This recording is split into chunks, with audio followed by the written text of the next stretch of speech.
कैसे हैं आप? उम्मीद है आप खैरियत से होंगे। तो आइए आज हम एमएस वर्ड की नई क्लास में सीखते हैं कि हम एमएस वर्ड में टेबल को कैसे इंसर्ट करते हैं। तो सबसे पहले आपने एमएस ऑफिस को लोड कर लेना है और आज हम जो चीज़ें सीखेंगे, एक तो हम देखेंगे कि इंसर्ट टेबल, कि हम टेबल को कैसे इंसर्ट कर सकते हैं एमएस वर्ड में। दूसरा, अगर हमने कोई डिलीट करना है कोई कॉलम या रो, तो वो डिलीट हम कैसे करेंगे, यानी बना हुआ है एक टेबल, उसमें से हम कैसे किसी कॉलम को या रो को डिलीट करेंगे। अच्छा, दूसरा हम ऐड कैसे करेंगे, ये दो चीज़ें देखेंगे। हम टेबल आमतौर पर इस्तेमाल करते हैं जब हमने डेटा को रोज़ और कॉलम की शक्ल में दिखाना हो। रो मतलब कतार और कॉलम मीन कॉलम। तो सपोज़ हम यहाँ पे एग्जांपल के तौर पर डिटेल लिखते हैं एम्प्लॉयज़ की जो कि ऑफिस के अंदर काम कर रहे हैं।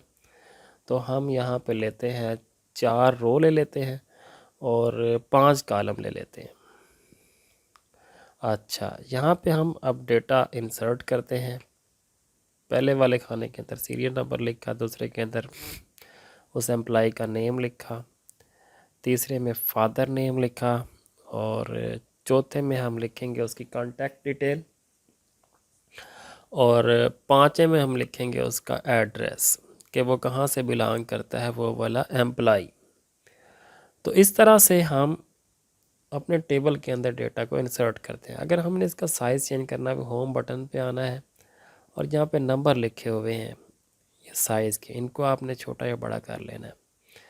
अच्छा, दूसरा मज़े की चीज़ इसमें, ये जो ऊपर राइट ऊपर ये जो निशान बना हुआ है, यहाँ से आप इस टेबल को मूव कर सकते हैं और नीचे कोने के अंदर, मतलब राइट साइड पे कोने पे अगर आप आओगे तो आप इस टेबल का साइज़ चेंज कर सकते हो और लेफ़्ट साइड पे ऊपर वाले तरफ जाओगे तो वहाँ से आप इस टेबल की लोकेशन को चेंज कर सकते हैं। तो हमने इसका डेटा इंसर्ट कर लिया है। सपोज़ हम जो हेडिंग है उसको हम हाईलाइट करने के लिए क्या करते हैं, उसका कलर चेंज कर देते हैं और जो हेडिंग दी है एम्प्लॉय डिटेल, उसको भी हम क्या कर देते हैं, हाईलाइट कर देते हैं। तो हाईलाइट करना हमने पिछले वाले क्लास में आपको बताया था कि कैसे करते हैं। अच्छा, अब हमने डेटा इंसर्ट कर लिया है। अब हम चाहते हैं कि हम इसका फ़ॉन्ट चेंज करें, तो वो कैसे करेंगे? पहले आपने सिलेक्ट कर लेना है जिन जिन रोज़ या कॉलम का आपने फ़ॉन्ट चेंज करना है, यानी आपने उस जो तहरीर लिखी हुई है उसकी ज़ाहिरी शक्ल को चेंज करना है। तो यहाँ पे आपने आ जाना है और सपोज़ मैं ओपन सेंस को जो है ना वो सिलेक्ट कर लेता हूँ। तो इस तरह से आप इसका फ़ॉन्ट चेंज कर सकते हैं अपने टेबल के अंदर जो भी आपके कंटेंट मौजूद हैं। अब देखते हैं कि हम एक रो को, यानी पूरी कतार को कैसे डिलीट करेंगे। उस वाली पर्टिकुलर कतार को आपने क्या कर लेना है, सिलेक्ट कर लेना है और उसी पे ही आपने माउस से राइट क्लिक करना है और जहाँ पर डिलीट रोज़ लिखा हुआ है इसको क्लिक कर देना है। तो देखें ये रो क्या हो गई, ख़त्म हो गई।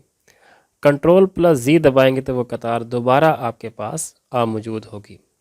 अब हम देखते हैं कि कॉलम को हम कैसे डिलीट करेंगे। उस वाले कॉलम को सिलेक्ट करना है, उसी तरह ही आपने राइट क्लिक करना है और जहाँ पे डिलीट कॉलम लिखा हुआ है इस पर आपने क्लिक कर देना। देखा कि वो वाला कॉलम हमारे पास क्या हो गया, ख़त्म हो गया, फादर नेम वाला। Ctrl+G किया तो वो वापस आ गया।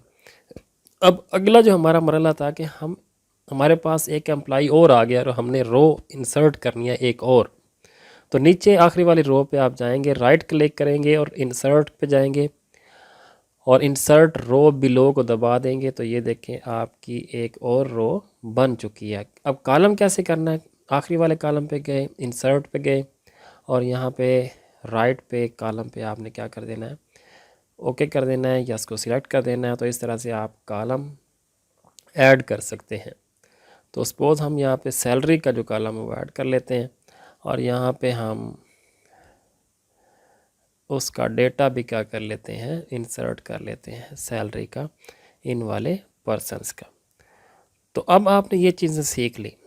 एक चीज़ और है कि अगर आप मैनुअली आपने जो यहाँ पे फॉर्मेट दिया तो हुआ है, लेकिन अगर आपने ज़्यादा उसके अंदर रोज़ या कॉलम शामिल करने हैं तो इंसर्ट टेबल पे आना है।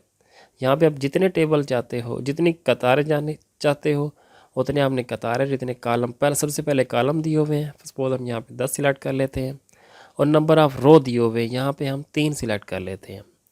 ये क्या करेगा, 10 कॉलम और 3 रो बना देगा।